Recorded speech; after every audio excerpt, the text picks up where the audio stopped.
Do chiemo moromo e del manoero malnutrition medore e atamalo mokalo e county ma Migori kendo koro kelo penjo e kind jotelo mag sirikand county no ero.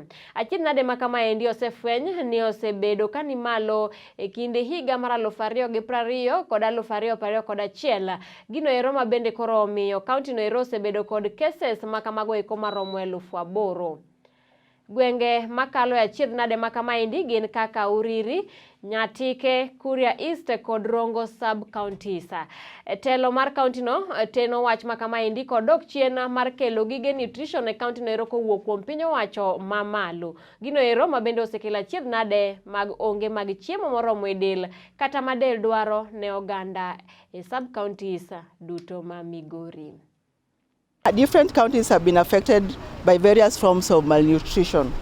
In these areas, malnutrition has increased the cost of health care, diminished productivity, and slowed down economic growth.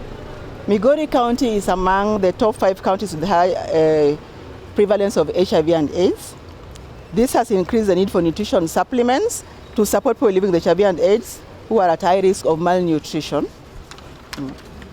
Migori County records a significant number of malnutrition cases, inadequate nutrition commodities that have hindered our efforts towards efficient management of these cases.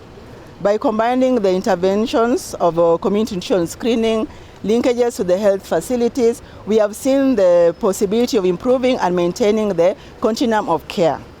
Through building the capacity. This time it is due to COVID. You realize that because of COVID, many people lost their livelihoods, not just in Migori County, but in the country at large. So these numbers are distributed across the county. At this particular point, we cannot pinpoint and say that it is one specific sub-county that is affected. Actually, all our 8 sub-counties are affected, and that is why these distributions are going to be distributed across the county. And then I think we are also facing erratic rains in the county, and as you are all aware, even right now we should be having rainfall, but it is not happening. So with that, we realize that our farmers are not getting as much as they should do, and this is also a factor that is leading to malnutrition in the county. And gentlemen, the malnutrition burden in the county is significantly high.